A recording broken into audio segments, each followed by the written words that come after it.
बोलो जयकारा। बोलो मेरे श्री गुरु महाराज की जय। श्री सद्गुरुदेव भगवान की जय। श्री नंगली निवासी भगवान की जय। श्री परमहंस दयाल जी महाराज की जय। श्रीमद् भागवत रहस्य एकादश स्कंद यानी 11वां अध्याय। श्री कृष्णाय नमः। इस 11वें स्कंद में पहले 10 स्कंदों का उपसंहार है। उसमें कपिल, गीता, पुरंजन, आख्यान, भावाटवी, वर्णन आदि भी हैं। 11 स्कंद भगवान का मुख है। 9वें स्कंद में ईशानु कथा लीला थी और 10वें स्कंद में निरोध लीला। श्री कृष्ण की कथा और लीला अनंत हैं। इस कथा के प्रकटम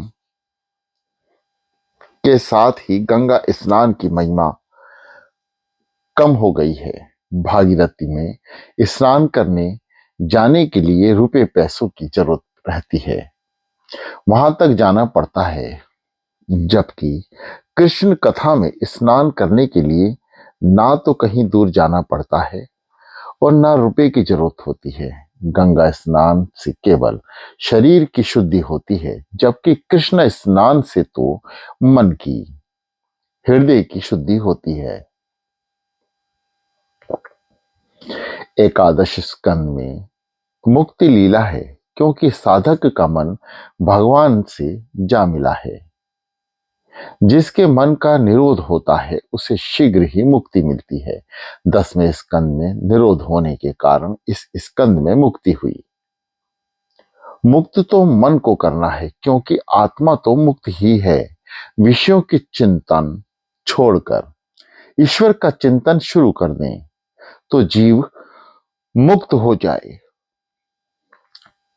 जीव अज्ञान के कारण बंधन का अनुभव करता है। वस्तुतः उसे किसी ने बांधा ही नहीं। विवेक, तत्व ज्ञान और वैराग्य से मोह को नष्ट किया जाए तो मुक्ति ही है। मन को वेर और वासना से मुक्त रखोगे तो निरोध जल्दी होगा। जिसका वैराग्य दृढ़ हुआ हो उसे ही मुक्ति मिलती है। 11वें स्कंद का प्रथम अध्याय वैराग्य से संबंधित है। वैराग्य के बिना भक्ति नहीं हो पाती। मन को समझाओ कि सुख का, धन का, संपत्ति का, भोग का चिंतन विषय में है। इसमें कभी तृप्ति और शांति का अनुभव नहीं हो पाता। ईश्वर के चिंतन के बिना पवित्र विचार, आचार के बिना वैराग्य नहीं आ पाता। जब तक संसार के प्रत्येक विषय के प्रति वैराग्य न आए, शुद्ध भक्ति का आरंभ नहीं हो पाता। सद असद विचार करने से विवेक उत्पन्न होगा और वैराग्य भी। संसार के सभी जड़ पदार्थ दुख रूप और असक्त हैं। मात्र चेतन परमात्मा ही अंतरात्मा, आनंद रूप और सत्य है। निश्चय कर लो कि जगत के पदार्थ भ्रम मात्र हैं, दुखदायी हैं, क्षणिक हैं। विषयों का संयोग वैसे तो सुख देता है, किंतु उसका वियोग बड़ा दुखदायी है। भगवान को अब वैराग्य आने लगा। जीव को जब वैराग्य होता है तभी वस्तु स्तुति की कटुता का भान होता है। जीवन में जब कोई झटका सा लगता है तो वैराग्य आता है। तुलसीदास अपनी जवानी में पत्नी की ओर बड़े ही आसक्त थे। एक बार पत्नी अपने मैके गई हुई थी। तुलसीदास के विरह सहा नहीं गया, ससुराल की ओर चल दिए। रात्रि का समय था। मूसलाधार वर्षा हो रही थी। नदी में जोरों की बाढ़ आई हुई थी। एक शव को लकड़ी का टुकड़ा मानकर उसी पर सवार होकर उन्होंने नदी पार कर ली। ससुराल के द्वार बंद थे तो उन्होंने खिड़की में से अंदर जाना चाहा तो एक सर्प लटक रहा था। उसको रस्सी मानकर ऊपर चढ़ गए और पत्नी के कमरे में पहुंचे। पत्नी ने पति के पराक्रम की बात सुनी तो वह उलाहना देने लगी। जैसा प्रेम मेरी हाड़ चाम की देह से करते हो, उतना प्रेम यदि प्रभु से किया करते और उनके लिए इतने कष्ट झेलते तो आपका उद्धार हो पाता। हाड़ मास की देह मम, ता पर इतनी प्रीति, तिसु आधी जो राम प्रीति, अब सी मिटही भव भीति। पत्नी के वचन सुनते ही तुलसी को जैसे एक धक्का सा लगा। उनके ज्ञान चक्षु खुल गए और उसी क्षण उन्होंने संसार त्याग दिया। सारा जीवन रामचंद्र जी की सेवा में व्यतीत किया। भगवान को लग रहा था कि ये सब सांसारिक प्रवृत्तियां अब बाधा रूप बनती जा रही हैं। एक बार पिंडारक तीर्थ में विश्राम कर रहे साधुओं का मजाक उड़ाने की युक्ति यादव कुमारों ने की। उन्होंने सांब को नारी का वेश पहनाया और ऋषियों के पास ले जाकर पूछा, महाराज, इस गर्भिणी नारी को पुत्र होगा या पुत्री? ऋषि जान गए कि सच्ची बात क्या है। भगवान की प्रेरणा से उन्होंने कहा, सांब के गर्भ में मूसल उत्पन्न होगा जो तुम्हारे समग्र यदुवंश का नाश करेगा। अब यादव कुमार भयभीत हो गए।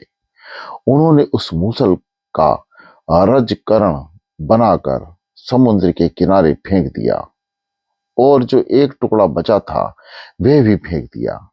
उस रजकणों में से उत्पन्न लकड़ियों से यादव आपस में लड़कर मर गए और उस टुकड़े से पराधी के तीर बनाए जो श्री कृष्ण के लिए प्राणघातक सिद्ध हुआ। भगवान ने सोचा था कि ये यादव कुमार भविष्य में जनता को सताएंगे, अतः इस प्रकार उनका नाश कर दिया। वह मूसल काल ही तो था। ऋषियों, पवित्र संतों और का अपमान करने वाले का अनहित ही होता है।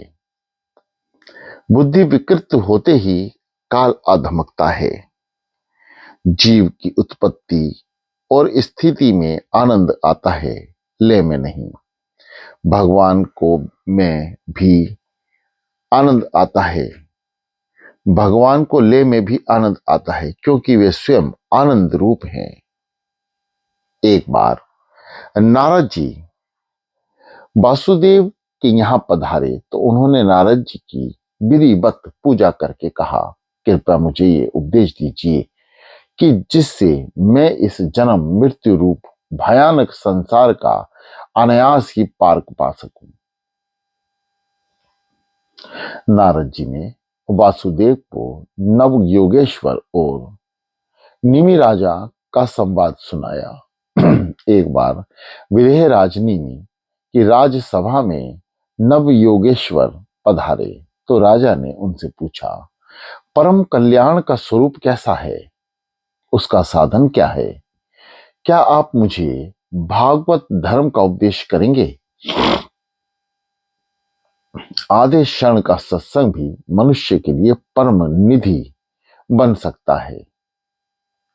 तुल्यम लवनापि न स्वर्ग न पुनः भर्वम, भागवत से गिस्से मत्सन्य क्योंता शिष्या। भगवान में आसक्त संतों का क्षण भर का संग भी स्वर्ग और मोक्ष की तुलना में अधिक महत्वपूर्ण है। तो अन्य पदार्थों की तो चर्चा ही क्या। योगेश्वर कहने लगे, राजन ध्यान से सुनो, श्री कृष्ण अंशी हैं और जीव अंश। कोई पूछेगा कि वे दोनों कब और कैसे विभक्ति हुए, अज्ञान का आरंभ कब हुआ, ये कैसे कहा जा सकता है। अज्ञान का तो नाश करना है। जीव अंश ईश्वर अंशी में मिलने पर ही सुख और शांति पा सकता है। वह विरह ही महादुख का कारण है। जब से जीव परमात्मा से विभक्त हुआ है, दुखी हो रहा है, निर्भय होना हो तो परमात्मा की शरण में जाओ। जीव ईश्वर से किंचित भी विभक्त होगा, दुखी ही होगा। जीव मात्र रोगी है, क्योंकि वह वियोगी है। इस वियोग दुख को मिटाने का उपाय क्या है। निश्चय करो कि तुम्हें ईश्वर से मिलना है। यह शरीर तो मलिन है। इस शरीर के द्वारा ब्रह्म संबंध नहीं हो पाएगा।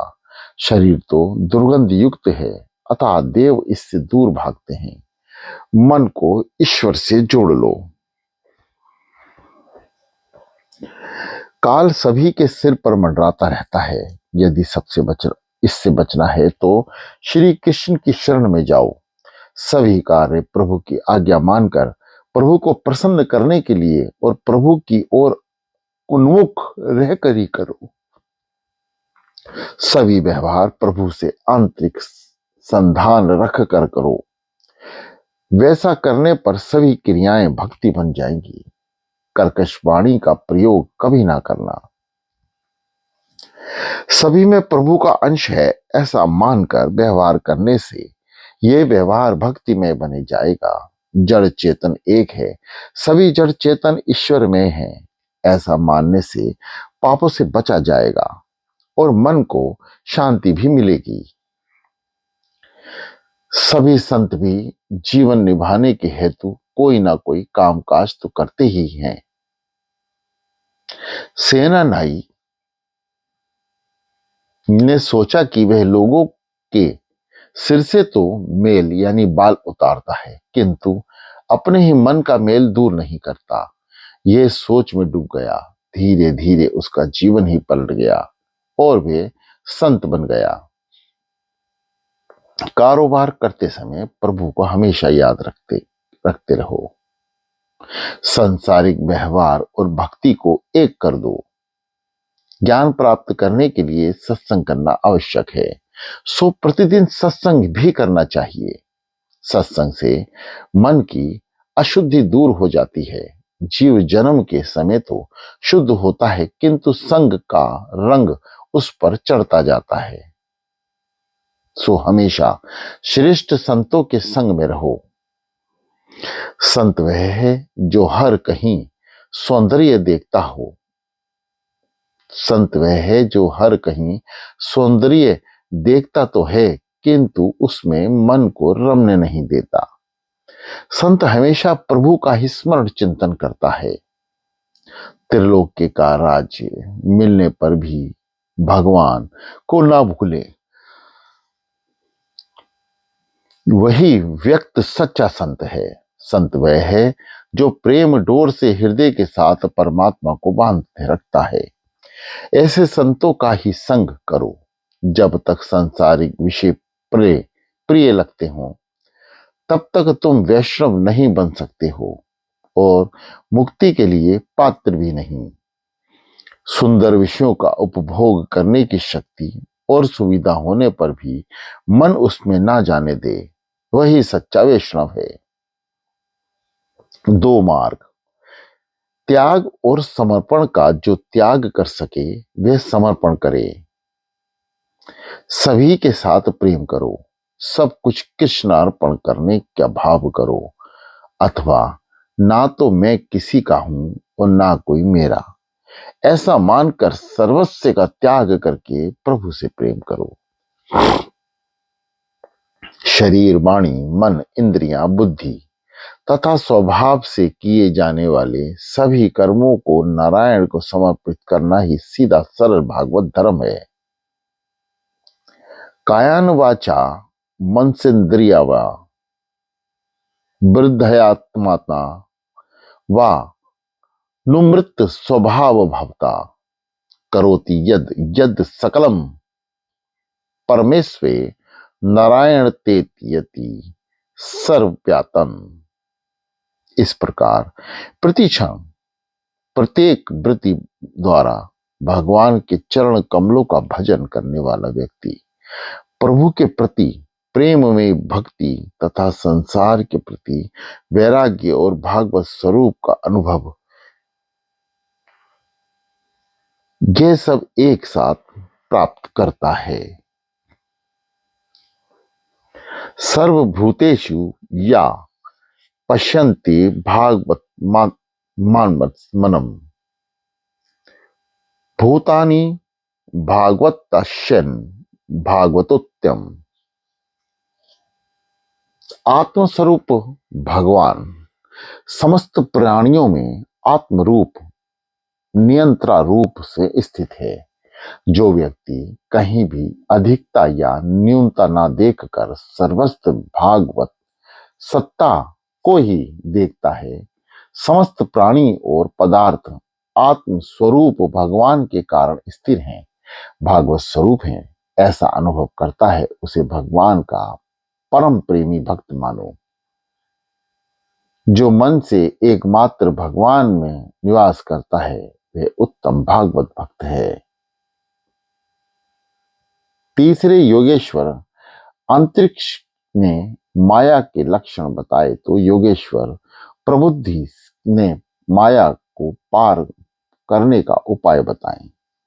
जो माया को पार करना चाहता है उसे स्वतंत्र रहने के बदले किसी सच्चे संत को गुरु बनाना चाहिए और उसे सद्गुरु की आज्ञा में रहना चाहिए। विलासी और पाखंडी गुरु शिष्य का कल्याण करने के बदले अहित ही करेगा, सो पहले तो ब्रह्मनिष्ठ गुरु को ढूंढना चाहिए। जिसे मात्र ब्रह्म शब्द के प्रति ही लगाव है वह गुरु पद के लिए अपात्र है।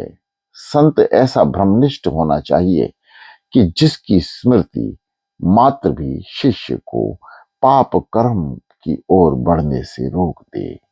बोलो जयकारा, बोलो मेरे श्री गुरु महाराज की जय।